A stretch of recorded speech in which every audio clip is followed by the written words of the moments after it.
नमस्कार साथियों, the dignity के YouTube चैनल पर मैं आशुतोष आप सभी का स्वागत करता हूं और उम्मीद करता हूं कि आप सभी स्वस्थ होंगे और अपनी पढ़ाई में लगे होंगे। वीडियो स्टार्ट करने से पहले आप सभी विद्यार्थियों को और जो भी इस चैनल के सब्सक्राइबर हैं और जो आज पहली बार उपस्थित हुए हैं उन सभी को डिग्निटी परिवार की तरफ से 9 वर्ष की हार्दिक शुभकामनाएं। हमारा डिग्निटी परिवार ये कामना करता है कि 2024 आप सभी के लिए, आपके परिवार के लिए सुख समृद्धि और सबसे महत्वपूर्ण आपका जो आप धैर्यता के साथ आप जिस पथ के लिए लगनता के साथ आप जो है श्रम कर रहे हैं वो लक्ष्य आपको मिले, वो लक्ष्य आपका जो है हासिल हो, ऐसी हमारी कामना है। तो आप सभी को 9 वर्ष की हार्दिक शुभकामनाएं। दोस्तों, आप सभी को पता है कि हरियाणा एसएससी के अंतर्गत असिस्टेंट लाइनमैन का जो एग्जाम है वो 31 दिसंबर को संपन्न करा लिया है ना, और पहला मॉर्निंग शिफ्ट में पेपर हुआ। अब सबसे बड़ी बात यह है कि जो विद्यार्थी हैं पेपर देने के बाद अब उनके दिमाग में जो सबसे पहला प्रश्न आता है वो पहला प्रश्न आता है कि भाई हमें एक एक्सपेक्टेड कट ऑफ जो है वो पता चल जाए ताकि हम ये समझ सकें कि हाँ हमारा सिलेक्शन होगा या नहीं, या फिर हमें जो है किसी और आपका जो है विकल्प की तरफ आगे बढ़ना चाहिए। और ये हर एक विद्यार्थी के, जब हमारा विद्यार्थी जीवन था या जब हम एग्जाम दे रहे थे तब हमारे लिए भी ऐसा ही था कि भाई पेपर देने के बाद हमारे सामने यही होता था कि भाई सबसे पहले तो आंसर की हमारे पास आ जाए, और अगर वो नहीं आती तो हम इंटरनेट से सारे प्रश्नों के हिसाब से जो है वो आंसर की ढूंढ लेते थे। हालांकि आईएएस के आपके जो आंसर्स हैं उन्हें ढूंढना उतना आसान नहीं होता, लेकिन फिर भी मिल जाते थे। और आजकल थोड़ा सा आपका जो है आसान होता है, वो आपके मिल जाते हैं। लेकिन आपका जो है आंसर की मिलने के बाद उन्हें एक एक्सपेक्टेड कट ऑफ चाहिए कि भाई आपका जो है ये पता चल जाए कि हाँ भाई इतने नंबर में सिलेक्शन हो जाएगा, तो हम उस तरह से काम करें। तो आज हम इसी की चर्चा इस वीडियो में करेंगे। आप सभी को पता है कि देखिए आपके जो पोस्ट हैं दोस्तों वो 6576 के आसपास, ठीक है, और ग्रुप 22 की आपकी वैकेंसी थी और अटेंडेंस जो है वो लगभग 15,935 विद्यार्थियों की थी।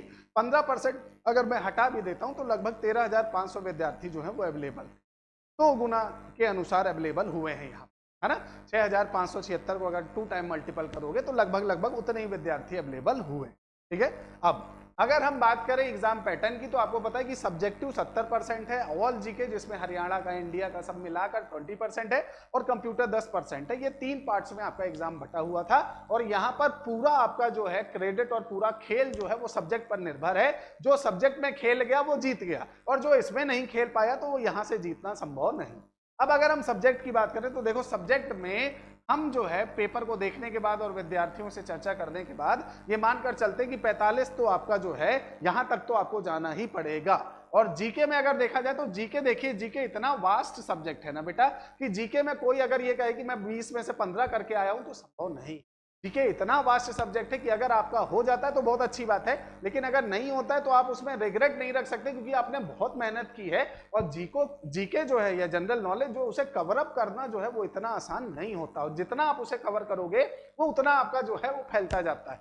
तो 20 में से हम मानकर चल रहे हैं 8। और कंप्यूटर के साथ ये है कि देखिए कंप्यूटर के अगर आप एसएससी के क्वेश्चन उठा लेंगे, चाहे वो स्टेट के हों या सेंटर वाले हों, उसमें कुछ चीजें कॉमन होती हैं, जैसे हार्डवेयर, सॉफ्टवेयर, आपके वेब पोर्टल हो गया, नया वायरस हो गया, कोई नई डिवाइस बनी है, कुछ नया इनोवेशन हुआ है, वो उससे जुड़े हुए प्रश्न होते हैं। तो हम 8 जो है वो इससे मानकर चल रहे हैं कि भाई कंप्यूटर के 8 प्रश्न आपके सही हो।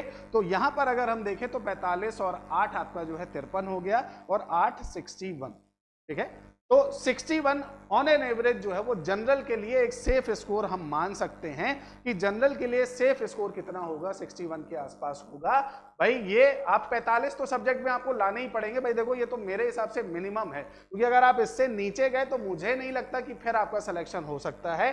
तो अगर हम कट ऑफ की बात करें तो एक्सपेक्टेड जो आपकी कट ऑफ जाएगी वो जनरल की 61 से 63 के आसपास जाएगी, बीसीए की 57 से 60 जाएगी, बीसीबी जो है उसमें बहुत कम वेरिएशन मिलेगा। याद रखना वो आपका सबसे ज्यादा अगर सिमिलर होगी या समांतर रखेगी तो वो जनरल के साथ ही रखेगी, किसी और के साथ नहीं। तो बीसीबी में उतना ज्यादा फायदा आपको देखने को नहीं मिलेगा। एससी की आपकी 56 से 58 जा सकती है और ईडब्ल्यूएस की 59 से 63। तो ये आपकी एक्सपेक्टेड कट ऑफ है जो एएलएम के अंतर्गत आ सकती है। आप सभी विद्यार्थियों से हमारी रिक्वेस्ट ये है कि आप सभी अपना डाटा प्रदान करने के लिए कमेंट सेक्शन में कमेंट जरूर करिएगा कि आपने पेपर जो दिया है उसमें आपके अनुसार क्या अनुमान आपको लगता है कि आपका कितना जो है वो नंबर आ सकता है, क्योंकि अभी आंसर की तो आना संभव नहीं है, इतनी जल्दी तो आने से रही। तो आप एक बार जो है आप जरूर बताइएगा हमारे कमेंट सेक्शन में कि आपको क्या लगता है कि आपके कितने मार्क्स आ सकते हैं, और आपके अनुसार क्या है कि भाई पेपर का लेवल आपको कैसा लग रहा है, ईजी लग रहा है, मॉडरेट लग रहा है या बहुत ज्यादा टफ लग रहा है। रहा है, तो कमेंट सेक्शन में जरूर बताइएगा, ताकि हम और सटीकता के साथ आंसर की जब अवेलेबल हो जाएगी उसके साथ आपके साथ विश्लेषण के साथ आपके सामने प्रस्तुत होंगे। आज के लिए बस इतना ही, मिलेंगे अगले वीडियो में, तब तक जय हिंद जय भारत।